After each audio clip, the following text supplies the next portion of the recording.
And welcome back here at Cardines Field in Newport as we go to the third inning, a 1-0 game. Joined here in the booth now by the Commissioner of the NECBL, Sean McGrath. Mr. Commissioner, thank you for joining us here. Nick, good to be here. It's always fun to return to Newport. Beautiful night tonight, and fans have filled up the place pretty much tonight. Great night for baseball here as Brett Graves comes out for the third, the first pitch of the inning. Low and inside, ball one to Jake Robson, who bounced out his last time. Now, Mr. Commissioner, you played in this league, but before the Newport Gulls even existed back in the 90s, as the pitch is high ball two. Yes, I remember coming out to play one team in in Rhode Island, the Reds, Rhode Island Reds, 15 passenger vans, and the fan base was probably about you, me, and the official scorekeeper.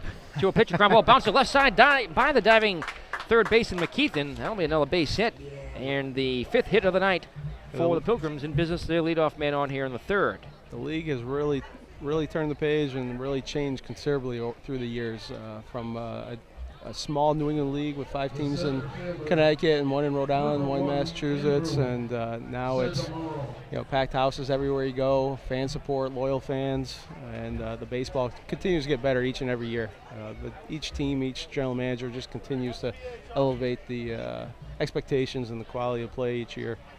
Brett Graves dealing to Andrew Santamaro. The pitch is high ball one. Santamaro, two-time NECBLer who his older brother, Nick, played for the Newport Gulls, so there's a family with a strong connection, strong ties to the league. And you get a lot of that here in the NECBL. I know you're a longtime general manager of the North Adams Steeplecats. You had a number of players come back for multiple years. Yes, you have family members, and then it's also great to see the alumni return as coaches, or they're coaching college baseball, and now they're calling you and recommending their own players. And it's obviously a great that loyal relationship, the experience that they had in NECBL stays with them for a long time, and obviously they're more than happy to send their best players to the NECBL. They'll know 2-0 pitches swung on, popped up, found the count 2-1 on Santamaro. They know they're going to have a great experience, compete in a very challenging league in front of the scouts, in front of the fans, and again, the NECBL takes great care of their players in each of our communities. Brett Graves and a little bit of a jam here to start things off in the third. The count 2-1 on Andrew, who doubled his last time. Now Santamaro did not 0 for 3 against Graves in that first matchup between these two clubs here at Cardines Field, which Newport won 11-1. 0 for 3 with a strikeout in that contest. But now 1 for 4 against Graves this summer, who sets and fires the pitches, swung on and hit in the air to right field. Robinson going over a couple steps. Now back a bit in front of the Gulls championship banners. He'll reach up and make the catch for the inning's first out. Now, of course, 3 new expansion teams in the league this year, Mr. Commissioner, and Plymouth being one of them, but also Saratoga and New York, as well as right here in Rhode Island, the Ocean State Waves. It's made some easy travel, certainly here in the NECBL East. Yes, this little southeast corridor in New England has a great little rivalry and easy on the commute, and hopefully the fans take advantage of it and attend. I know there's a lot of fans here from Plymouth today. The head of the chamber is here, and it just kind of creates that loyalty and that pride in your community even more so when, especially the rivalry I'm sure that is building between Newport and the Ocean State Waves. Well, we saw it last night here in the 6-4 win for the Waves. That series now tied 2 games apiece between Newport and Ocean State. 2 games left to play. It's going to be very interesting in late July, facing them with a couple days to go in the regular season. And obviously the new team on the block is obviously looking up to the Gulls with all the championship banners out there. So that I know that they were it means a great deal to them, and it's a testament to their commitment to it's a testament to the hard work that they've done this year and building a franchise from scratch, and to be able to think that they're 2-2 against Newport Gulls, the #1 team in all of summer baseball. I know they're not going to rest at all, but they're very proud of that accomplishment. 1-0 pitches swung on and missed for a pitch out to Garrett Stubbs, who's 0 for 1 in the ball game. A runner at first here, 1 down in the third at Cardines Field. Newport trailing Plymouth 1-0. It's been a little bit of a different contest from the first matchup between these two teams. A slugfest on lopsided towards the Gulls side. Here tonight, It's great to see some great outfield play here already in 2 innings. Great defense by the Pilgrims, who do lead the league in every defensive category. Most double plays turned, fewest errors, best fielding percentage. A ground ball bouncer up the middle. It's going to be fielded by the shortstop. No chance to second. Throws the first out there. Here's the throw to third, and it is in time. Robson tried to head all the way over to third base, but a twin killing. We'll have to get the official score on it. I think it went 6 to 3 to 5. Rob? Yeah, that's what it did. It went exactly what it did. It went. Tamsing had no play at second base. He makes the easy play to winger at first base, and then out of nowhere, Robson tried to stretch what should have been a hit and run over to third base and was out by 2 steps over at third. So a quick inning here in the top of the third. Sean McGrath, commissioner in the NECBL, can you stay with us for the bottom of the third? Certainly, gladly. We'll be back in a moment. As we go to the last of the third, it's the Newport Gulls trailing the Plymouth Pilgrims 1-0 here on the NECBL Broadcast Network.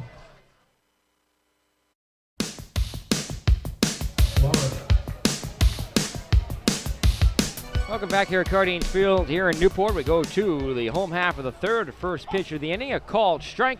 The leadoff man, Adrian English, number 9 man in the lineup, getting his first crack here against Matt Muir, who's had a pretty good start so far as the next pitch is low. 3 hits so far for the Gulls, but some great defense behind Muir. Some good outfield stabs, including by Andrew Santamaro. Next pitch is swung on, fly down the right field line and foul. The count quickly 1-2. Joined in the booth by the commissioner of the NECBL, Sean McGrath. And Mr. Commissioner, we look at what teams can do around this league and take the advantage to help out the communities that support them. The Gulls excel at that as the pitch is outside 2-2 now. And over the 13 years, Newport has been the Gulls have been in Newport now. Over $500,000 has been contributed to local charitable organizations. As the 2-2 pitch is low, now we're at the count full on English, leading things off here in the third. And tonight, a very special night, strikeout ALS night. We saw the pregame festivity. It's out. Newport has always done an outstanding job. It's a testament to their entire organization, the community here. Countless times each and every year they represent the NECBL and their organization. Payoff pitch is swung on and popped up. First base side could be playable. It will be for Melly. He'll make the stab right in front of the line behind the bag for out number 1. And that's something that separates this league from a lot of other summer college baseball leagues, like even the Cape Cod League. You don't see that kind of community interaction. Exactly. I mean, we have 13 beautiful scenic communities in every New England state now, plus New York, and every community really has a lot of pride in their organization, in their team. And it's much more than just a game coming out. It really represents Newport and Laconia and Sanford. Is Cody Jones reaching the infield single as last time, but gunned down at the plate. The pitch popped up right side, foul onto West Marlborough Street behind us and out of play. Now, Mr. Commissioner, we have 3 new expansion teams, including the Plymouth Pilgrims here. Where does the league go in the next couple of years? Do they keep trying to grow? I mean, you've branched into New York, which some of the NECBL purists are not all too thrilled about. Certainly. I think the reality is last year we played with 10 teams in the league, and I don't think any of the GMs were really that excited to play their in-division teams 8 times, 4 home, 4 away. It wasn't good for the fans. It wasn't good for the communities. So, to get back to 12 and then to think that we were at 13, is wonderful in 1 year. I don't think many of us had realistically thought that we could do that in 1 year. So that's a good thing. And 13 presents certain challenges with scheduling and balance. So if we get to 14, in the right way, that would be probably beneficial. What comes after that? We're always trying to marry baseball and communities. And if I can't tell you if 2 or 3 communities approach us, outstanding communities, who were committed to the game of baseball and being a community asset, civic leader. I can't guarantee you that we probably certainly would sit down with them and consider them. There's no set number that the league wants to be at or has to be at. It's really about that marriage of civic organization and the game of baseball and what's best for the NECBL. So we'll continue to look at other communities and organizations. 1-2 the count on Cody Jones, showing bunt for a moment here, following off against Matt Muir in a brief conference with Joe Sedum on the mound. That's to give Chris Tasca a little bit of a moment. I tip my cap as an umpire myself working behind the plate. Tasca took a really hard shot off of part of his thigh that is not protected by what I'm going to assume is Wilson padding because he's got the New Balance shoes and the Jerry Davis pants, and I would go with Wilson because that's the brand that I use behind the plate. And that one hurt. Been there, done that. Got the T-shirt. He dusts off the plate, and Task is ready to go again.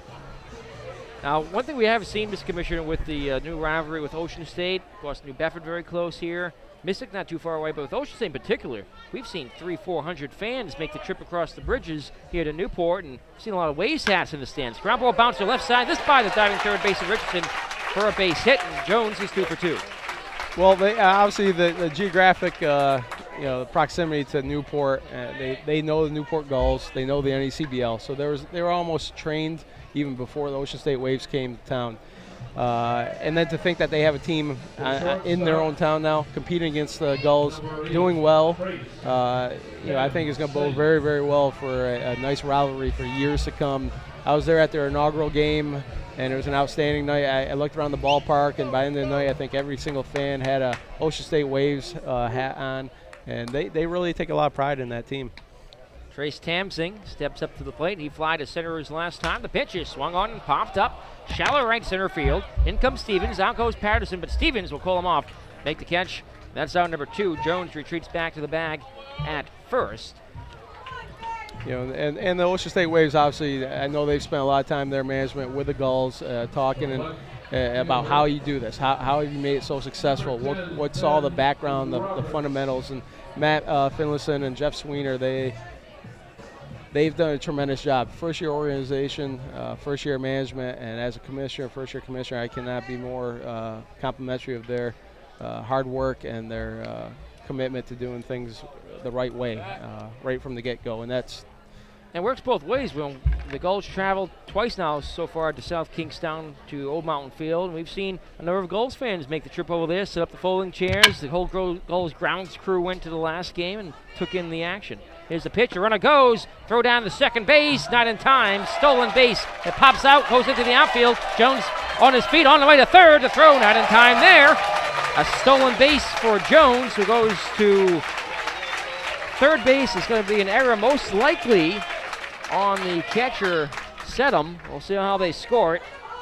That was a great reaction by Jones. Jones had no hesitation once he saw that ball go past. If you stutter on that, you get thrown out third base. He reacted, never stopped. Cody Jones picks up his second stolen base of the night. That's his 13th of the season now. He's 13 for 15. Well, what school does he attend? Jones is out of Texas Christian University, okay. native of Round Rock, Texas. I asked Texas. Pitch to Robertson, swung on and drilled to right field deep. Way back it goes. It's high off the wall.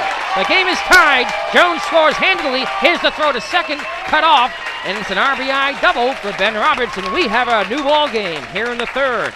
Roberts has his league-leading 9th double of the season. That's RBI number 13, and he's 2 for 2 in the ball game. Yeah, I asked that about Jones. I think at the college game with aluminum bat, the way it was for so many years, the stolen base was kind of lost art. Certainly, I think with the BB Corps, it's starting to come back into the game. But I remember recruiting guys when I was general manager with North Adams, and they might be 7 for 7 stolen bases, and they're 19 for 22 in the NECBL. The NECBL is definitely much more much more aggressive, I guess you could say, than the 4-year college programs. Opportunity here for the Gulls to take the lead. A runner in scoring position, 2 down. Some hard hit balls tonight off of Matt Muir, and here's Timmy Robinson, the cleanup man. Fresh off a night off last night. The pitch is swung on a miss. Went out in front on the breaking ball. Got the shadows creeping in here too, between the pitcher's release and crossing into the shadow. Mr. Commissioner, I last talked to you at the Pilgrims launch event in the off season in the winter. How's your transition personally been as the commissioner in this league, and how have you been growing and developing in the last couple months as the pitch is swung on and lifted in the air? Shallow right center field, falling quickly, but there is Santamaro makes the catch. It's been going very well. There are certain aspects that I miss about being a general manager. The opportunity to know a team and work with the coaches and players inside and out. It's certainly tough to lose that closeness to the dugout and to the team and the players that you recruit. But there's a lot of things I've really enjoyed. The opportunity to come here and experience Newport, in a much more relaxed environment, as if I was a general manager with a team here. It wouldn't be so relaxing to come and observe the Steeplecats compete against the Gulls. And so just being able to go around the league and watch each operation in a with a fresh set of eyes and be able to appreciate everything that each organization is doing in the community has been very fun. It's been fun to travel and get away from the Berkshires, where I've been every weekend for 9 years in a row, never miss a game. And so in that aspect, that's definitely been the perks. And figuring out the administration is there's been some interesting experiences, to say the least. Player coach ejections, protests here and there.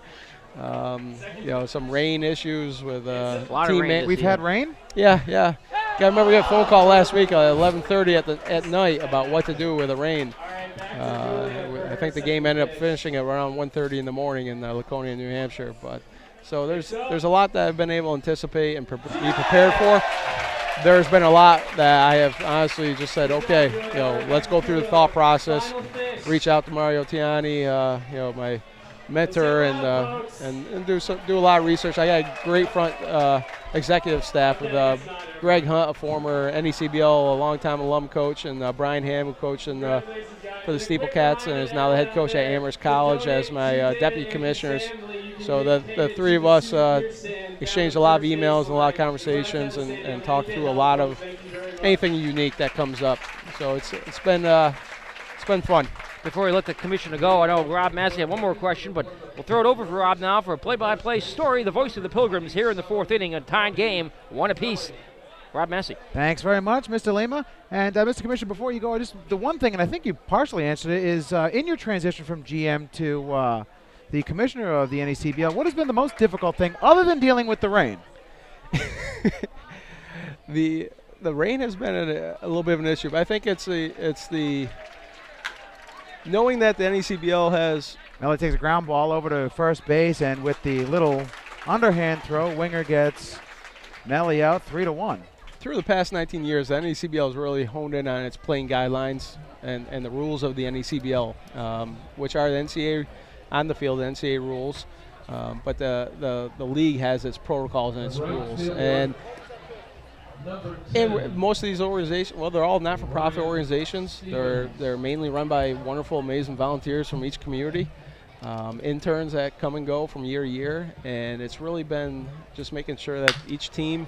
Here's a ground ball at second base. Up with it is English. Over to first. The throw is high, and Stevens is going to be safe, and that's going to be a throwing error by Adrian English. It's really been to make sure that each organization, all their staff, and the new management with 3 new expansion teams. We've had some new general managers come in for the returning teams as well, but just to make sure that everybody understands the playing guidelines and the decisions that I have to enforce. Of course, Adrian English, who played for the North Adams Steeplecats last year. It's always interesting to see when a player goes to a different team. It's almost gives it sort of that professional atmosphere, like, oh, he used to play for this team, and now he's with us. Very much so. We've thoroughly enjoyed Adrian last year. He turned into the best hitter for the Steeplecats in the month of July. Probably missed out on making the All-Star game by turning on a week late. But it's good to see him back in this league. I knew he was hoping to get a contract on the Cape at one point, but he certainly had an amazing year at college this year, an All-American type year. I saw him play at Barry this year in the spring and squared up every ball and played great defense. And so just thrilled for him to return to the NECBL, a native of South Florida, and have this experience now in the Eastern Division. I'm sure he'll be well received when he returns to North Adams. Well, Sean McGrath, Commissioner of the New England Collegiate Baseball League, thank you so much for joining us and taking the time with us here on the air. It's a pleasure, guys, and it's always a joy to come to Newport, and you guys do a great job. And from the league's perspective, what you do to bring the game into the fans' homes throughout the country, and the parents of these players who send their sons across the country is really spectacular and special. And I just can't thank you enough for your professionalism and commitment. Thank you for joining us, Mr. Commissioner. Pleasure, guys.